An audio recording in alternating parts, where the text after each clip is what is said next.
여러분 안녕하십니까? 메타버스 위클리 시즌 2 두 번째 시간입니다. 메타버스는 트렌드가 아니다 패러다임이다. 제가 기회될 때마다 여러분들에게 강조드리는 말씀입니다. 자, 그렇다면 이 패러다임이라는 것은 한 시대를 바라보는 지배적 시각 또는 이론 또는 그것들의 총합이라고 놓고 봤을 때 메타버스가 패러다임이라면 우리의 삶과 경제, 더 나아가서 우리의 사고방식까지도 메타버스의 직접적인 영향을 받는 그런 시대를 우리는 메타버스 패러다임의 시대다 이렇게 얘기를 할 수 있는데요. 과연 그런 때는 언제일까에 대한 궁금증이 분명히 여러분들이 있으실 겁니다.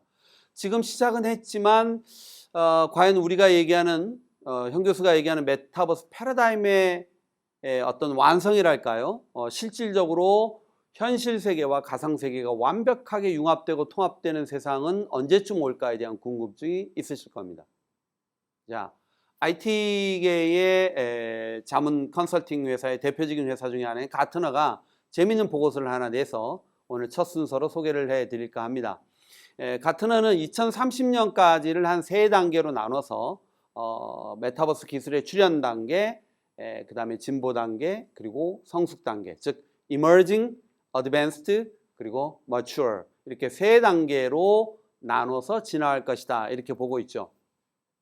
보통 그 가트너가 지금까지 그 접근하는 기술 채택과 진화의 커브를 보면 기술이 이렇게 emerging하고요, 기술이 이렇게 출현하고 반드시 어드밴스드 단계로 갈 때 엄청나게 한번 이렇게 나락으로 추락하는 과정을 거치게 되거든요.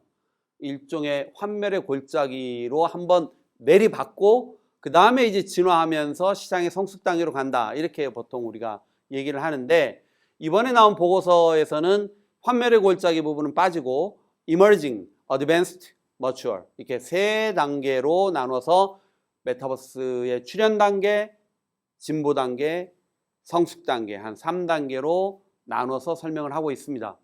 그런데 어떻게 보면 작년에 그 뜨거웠던 관심에 비해서 올해 여러분들 어떻게 보면 시장의 여러 가지 상황 자체가 소위 말해서 테이퍼링이라고 하죠.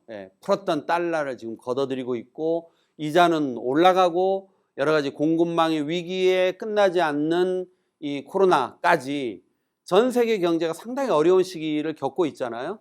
이런 상황 속에서 올 상반기에 메타버스를 둘러싼 비즈니스 환경은 상당히 어떻게 보면 어려움을 넘어서 정말 최악이다 라고 얘기할 정도로 힘든 시기를 거쳐가고 있죠. 즉 작년 3, 4분기에 메타버스가 모든 것을 바꿀 것처럼 그렇게 다가왔던 엄청난 환상이 올 상반기를 거쳐서 많이 거품이 꺼지고 진검승부, 과연 누가 제대로 된 기술을 가지고 있느냐, 어떤 비즈니스 모델이 시장에서 정말 제대로 작동할 것이냐에 대한 아주 진지한 객관적이고 좀 더 차가운 시선으로 바라보는 이런 흐름들이 이어지고 있는데, 저는 상당히 메타버스의 장기적인 발전을 놓고 보면 지금은 건강한 조정기가 생각보다는 좀 일찍 왔지만 저는 상당히 바람직한 조정기를 우리는 거치고 있다 이렇게 정리를 해볼 수 있을 것 같고요. 자, 다시 가트너 보고서로 돌아와 보겠습니다. 자, 1단계 이머징 단계는 2022년부터 2024년까지 정도로 보고 있어요. 당연히 이 시기에는 기술이 새롭게 시장에 적응하는 시기이죠. 뿐만 아니라 이용자들도 새로운 메타버스의 시장에 적응해 가야 되는 시기이기 때문에 검증된 BM도 많지 않고요. 당연히 새로운 시장의 기회는 제한될 수밖에 없습니다. 그러나 이 시기에는 지금까지 우리가 해왔던 AR, VR, XR과 같은 이 게임 기반의 다양한 이용자의 이용 사례들, 유지지 케이스로부터 뭔가 영감을 받으면서 XR로부터 메타버스로 진화하는 그 영역 어디엔가에 새로운 BM을 찾려는 시도들이 이루어지게 될 수밖에 없고요. 자, 그럼 본격적으로 우리가 소위 말하는 그래도 어느 정도 상용화가 되면서 시장이 열리는 시기는 이제 2024년부터 2027년까지 소위 말하는 진화의 단계, 어드밴스 단계일 텐데요. 이때는 분명히 상당히 많은 직접적 비즈니스 기회가 생길 거라고 가트너는 예측하고 있습니다. 이때 당연히 핵심은 컨텐츠가 될 가능성이 많겠고요. 이런 컨텐츠들이 메타버스라는 물리적 환경을 어떻게 매핑하고 그런 가상 환경을 구축하는 핵심으로서 작동함으로써 개인과 다수들이 컨텐츠를 중심으로 메타버스라는 환경 속에서 서로 상호작용을 하게 되고 그것들이 결국 새로운 비즈니스 기회로 연결될 것이다 라는 게 이제 2단계의 시나리오인 것이고요. 그럼 3단계인 소위 성숙 단계는 2028년부터 2030년 정도, 즉 메타버스의 비전이 사용자, 그 다음에 메타버스 이 이코노미에 참여하는 이 조직들에게 명확하게 드러나는 시기. 어떻게 보면 시장 자체가 완벽하게 생성되는 시기입니다. 굉장히 다양한 형태의 석세스 스토리들, 즉 성공 유지즈 케이스들, 그죠? 석세스풀 유지즈 케이스들이 등장해서 여기저기에서 소위 메타버스의 스타들이 등장하는 시기이기도 합니다. 당연히 이때는 소위 5G, 6G로 이어지는 이동통신 네트워크, 또 컴퓨터 비전, 소위 몰입형의 기술들 또는 우리가 얘기하는 소위 암호화폐들과 연계되면서 시장이 성숙 단계로 강화, 확장돼 가는 시기이기도 할 것입니다. 자, 어쨌든 2022년 지금부터 2030년까지 한 3단계를 거쳐서 시장이 진화, 성숙, 발전해 나간다는 가트너의 시나리오가 부분적으로는 맞고 또 부분에서는 약간 좀 어떤 상이한 경로를 거칠 수도 있을 것입니다.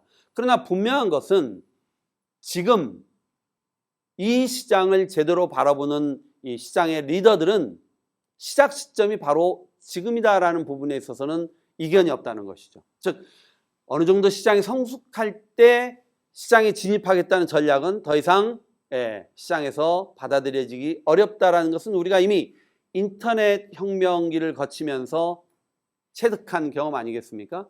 그러니까 지금 메타버스의 시장에 진입하는 것은 소위 2단계라는 어드밴스 단계가 아니라 지금 이머징 단계에서부터 리더들이 어느 부분에서 우리가 전략적 우위를 가지고 있느냐, 그리고 1단계, 2단계, 3단계, 즉 Emerging, Advanced, Mature라는 3단계가 있지만 이 3단계 중에서 우리의 전략적 우위가 가장 강하게 작동하는 단계가 어디인가를 좀 볼 필요가 있다는 거죠. 이를테면 인프라 쪽에 있는 업체들은 사실 3단계의 인프라가 가장 강력한 힘을 발휘할 수밖에 없죠. 왜냐하면 각종 메타버스들이 통합적으로 융합되고 통합되는 과정을 거칠 수밖에 없기 때문에, 그렇다고 하더라도 지금 이머징 단계를 포기할 수는 없다는 거죠. 그래서 메타버스라는 것은 결국 컨텐츠와 인프라의 믹스다. 이게 어떻게 어느 단계에서 어떻게 조화롭게 새로운 비즈니스 모델로 진화해 나갈 것인지를 계속적으로 들여다볼 수밖에 없는. 당연히 거기에는 메타버스에 특화된 형태의 하드웨어, 브라우저, 암호화폐, 컨텐츠의 저작 툴, 그 다음에 인프라 레이어에 있어서의 엣지 컴퓨팅 또는 P2P 네트워킹과 같은 다양한 기술들이 이 시장을 어떻게 계속적으로 성장시켜 갈 것인지에 대한 관심을 가져야 된다는 거죠. 결론적으로 말씀드리면 메타버스의 시장에 대한 본격적인 지배적 사업자가 되기 위한 경쟁은 이미 시작이 됐고, 가트너의 보고서처럼 시장의 출현 단계와 성장 단계와 성숙 단계로 나뉘어질 수는 있지만 업계의 진정한 리더가 되고 싶다면 지금부터 다양한 비즈니스의 가능성과 그 안에서 작동되는 여러 가지 핵심 기술들, 그 다음에 컨텐츠와 관련된 여러 가지 상호작용과 그 상호작용에 기반하는 비즈니스 모델들, 이런 것들에 대해서 지속적인 관심을 가지고 대비해 나가고 적응해 가야 된다라고 정리를 좀 해볼 수 있을 것 같습니다. 결론적으로 가트너 보고서와 또 저커버그의 얘기를 조금 이렇게 종합해 보면 시간의 차이는 있지만 대략적으로 2030년 정도에 상당히 성숙된 기술 기반의 상용화된 메타버스의 시장이 활짝 열릴 것이다 라는 부분은 우리가 대충 예상해 볼 수 있는 시간의 흐름이 아닌가 생각을 해 봅니다. 네. 자, 다음 얘기 한번 해볼까요? 사실 이제 지난해 12월부터 글로벌 경기 침체, 또 암호화폐 급락, 또 테이퍼링, 이자율 상승 이러면서 사실은 이 암호화폐 시장, NFT 시장 열기가 급격히 식었죠. 특히 이제 루나 사태로 암호화폐뿐만 아니라 전 세계 NFT 시장의 관심도 아주 급감하고 있습니다. 그런데 아시아 국가들의 이 NFT에 대한 검색량을 한번 통계로 살펴보니까 여전히 이용자들이 NFT에 대한 관심은 뜨겁다라는 게 입증되고 있다. 이런 소식이 있습니다. 보통 이제 구글의 검색 트렌드 데이터를 이제 점수로 환산하면 0은 관심이 없다. 100은 아주 관심이 최고 수준이다. 이렇게 얘기를 해볼 수가 있는데 중국이나 홍콩 같은 나라의 구글 검색 트렌드의 데이터 점수는 100점 만점에 100점이라는 거죠.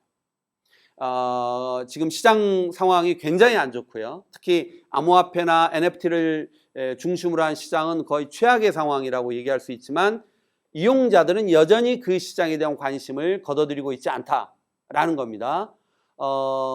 구글의 이 소위 검색 트렌드 데이터 점수 기준으로 상위 10개국 중에서 7개국이 아시아 국가라는 겁니다. 그럼 이제 왜 아시아 국가가 이렇게 NFT에 특별히 관심이 높을까를 놓고 보면 당연히 이 아시아 지역에 있어서의 강력한 게임 문화 그리고 게임에 인발브하고 있는 이 고객들, 유저들의 증가가 지속적으로 이루어지고 있는 이 문화적 특성을 배제할 수 없다.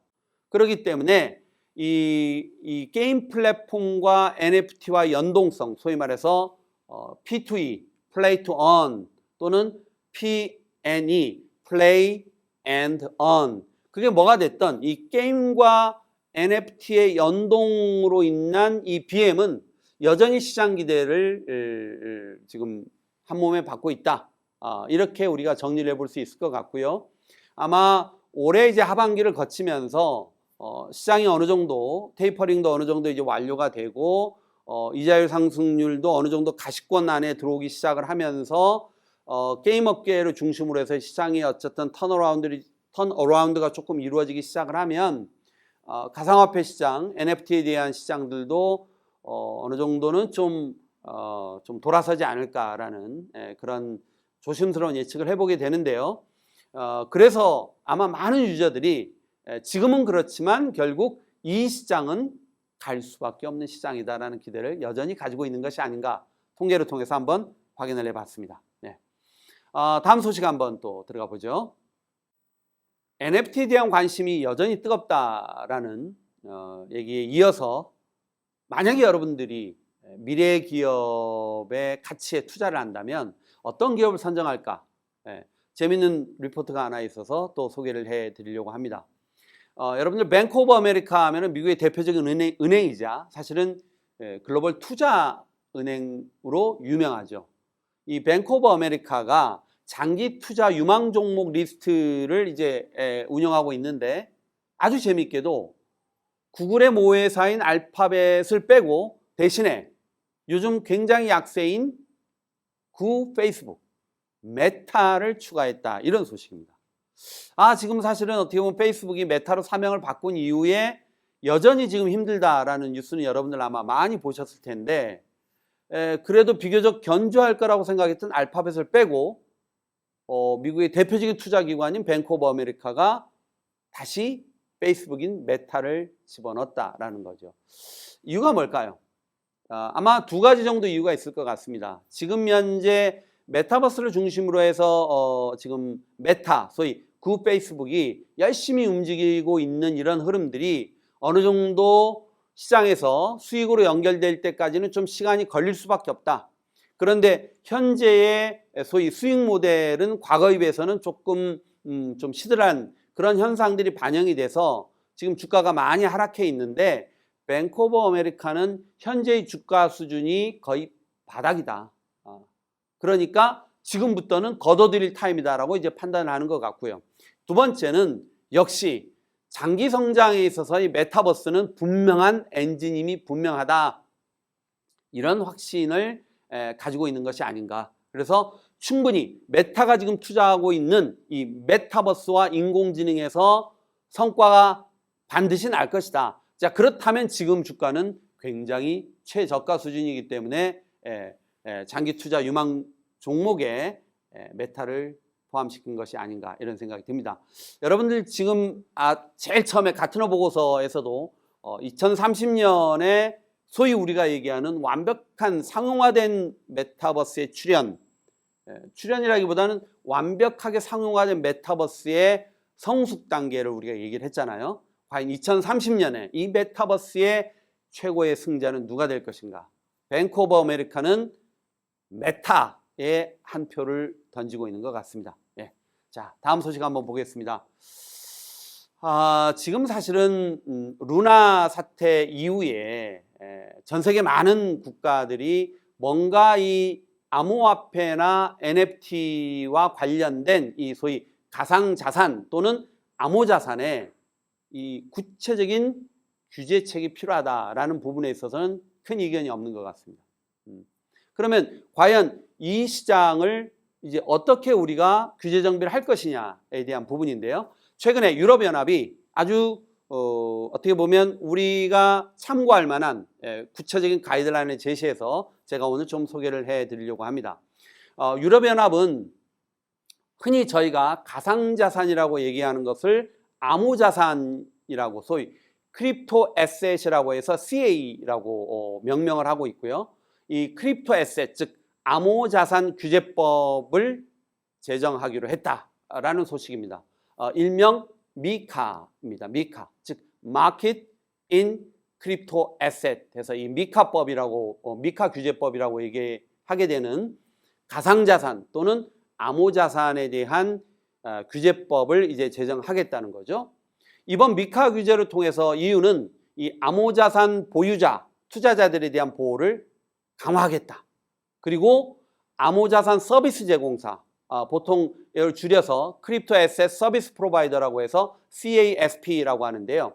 이 CASP들에 대해서는 등록할 때 허가 조항 같은 것들을 둬서 아주 구체적으로 이제는 규제를 해 나가겠다라는 안들이 지금 포함되어 있습니다. 자, 예를 들면 지금까지 이제 암호화폐 지갑을 분실할 때 그 분실의 책임이 누가 있죠? 지갑 소유자죠. 그런데 이 미카법에 의하면 지갑을 분실해도 그 분실에 대한 책임을 누가 져야 되냐면 CASP, 즉 암호화폐 거래소가 책임을 져야 된다. 뭐 사실 암호화폐 거래를 하는 소위 또는 그 부분에 관심이 많은 투자자 또는 잠재적 투자자들한테는 굉장히 환영할 만한 일이죠. 사실 암호화폐에 대한 키를 제대로 이렇게 잘 관리하기가 쉽지 않잖아요. 일반인들은. 어쨌든 암호화폐 지갑에 대해 설령 분실을 한다고 하더라도 최종적인 법적 책임은 거래소, 즉 서비스 프로바이더들한테 물리겠다 이런 얘기고요. 또 하나 재밌는 소식은 이번에 이제 물의를 일으킨 루나와 같은 이 스테이블 코인에 대해서도 아주 구체적인 가이드라인을 제시했습니다. 예를 들어서 암호화폐 대 달러 비율을 1대1로 정해서 충분한 예치금을 의무화했고요. 스테이블 코인의 보유자가 원할 경우에는 수수료 없이 언제든지 환불할 수 있는 조항도 집어넣겠다는 겁니다. 자, 이유가 이렇게 사업자의 강력한 규제를 통해서 소위 투자자들, 이용자들을 보호하는 쪽으로 간다면 미국은 조금 결이 다른 것 같습니다. 미국도 규제에 동참하고는 있지만 말하자면 불법적 행위자들에게 조금 더 규제가 집중되도록 지금 규제책을 마련하고 있죠. 예를 들어서 코인베이스 또는 오픈시 이런 직원들이 내부자 거래 혐의로 이제 기소되는 것, 이런 쪽으로 즉 악덕 행위자, 불법적 행위자를 직접적으로 이제 규제하는 쪽으로 간다면 EU 쪽은 사업자를 규제함으로써 전체 시장을 조금 더 투명하게 하는 쪽으로 가겠다. 이런 약간의 좀 차이가 있어요. 아마 한국이 규제책을 만들면서 EU의 접근법과 또 미국의 규제책들을 아마 다 레퍼런스로 삼아서 참고를 할 텐데 이 양측, 즉 EU와 미국이 계속적으로 어떻게 보면 이 암호화폐와 NFT 시장을 어떻게 규제해 나가느냐 이런 부분들을 살펴보는 것도 상당히 암호화폐의 미래를 예측해 보는 데 있어서는 상당히 중요한 지금 수단 중에 하나가 아닌가 이런 생각을 해 봅니다. 자, 마지막으로 간단한 거 하나만 짚어보자. 드디어 지난 시간에 이제 유펜 펜실바니아 대학교의 와튼 스쿨이 메타버스 최고위 교육에 나섰다 이런 설명을 드렸는데요.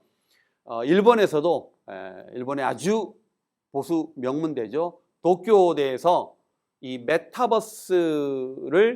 교육과정에 포함시킨다라는 보도가 있습니다.